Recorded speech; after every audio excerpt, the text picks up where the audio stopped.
Lesson number 8, Thursday, November 17th, The Everlasting Encounter.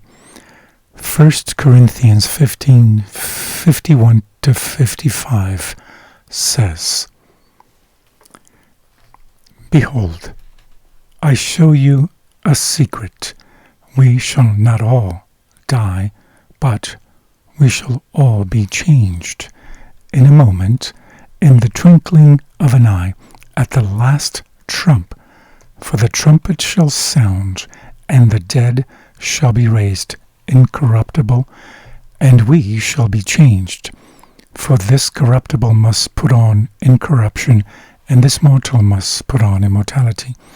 So when this corruptible shall have put on incorruption, then this mortal shall have put on immortality. Then shall be brought to pass the saying that is written, Death is swallowed up in victory. O death, where is your sting? O grave, where is your victory? What mystery or secret is Paul explaining? Some popular preachers suggest that this mystery or secret of 1 Corinthians 15:51 is the secret rapture of the church, which is to occur 7 years prior to Christ's glorious second coming. In this secret rapture, faithful Christians are suddenly, quietly, and secretly whisked off to heaven, with everyone else remains here wondering what happened to them. People might suddenly find themselves in a driverless car because the driver was raptured to heaven, and all that remain in their clothes.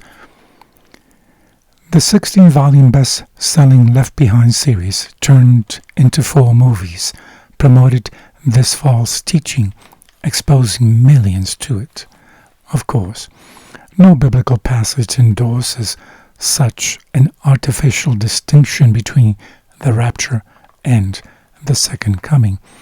The mystery or secret Paul is referring to is simply the transformation of the living righteous to join the resurrected righteous at Christ's second coming. This is the rapture. There is no secret rapture because the second coming will be visible to all living human beings. See Revelation 1:7. And both the resurrection of the dead and the transformation of the living ones will occur at the sound of the trumpet at Christ's return. 1 Corinthians 15:51 and 52. Christ's second coming will bring about the most amazing encounter ever. The living righteous are changed in a moment, in the twinkling of an eye. At the voice of God, they are glorified. Now, they are made immortal, and with the risen saints are caught up to meet the Lord in the air. Angels gather together his elect from the 4 winds, from one end of the heaven to the other. Matthew 24:31. The book The Great Controversy, page 645, says, Little children are born by holy angels to their mother's arms. Friends long separated by death are united, nevermore to part, and with songs of gladness ascend together to the city of God.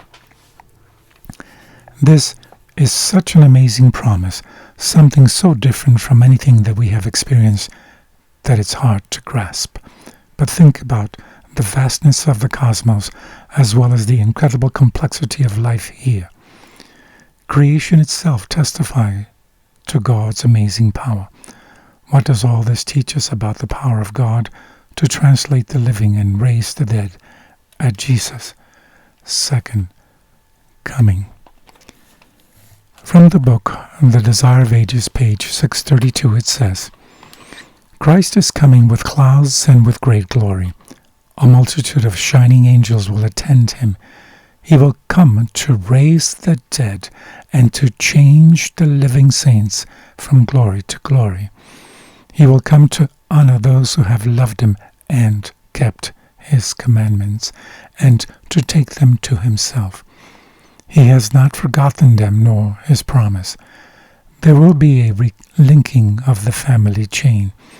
When we look upon our dead, we may think of the morning when the trump of God shall sound, when the dead shall be raised incorruptible, and we shall be changed.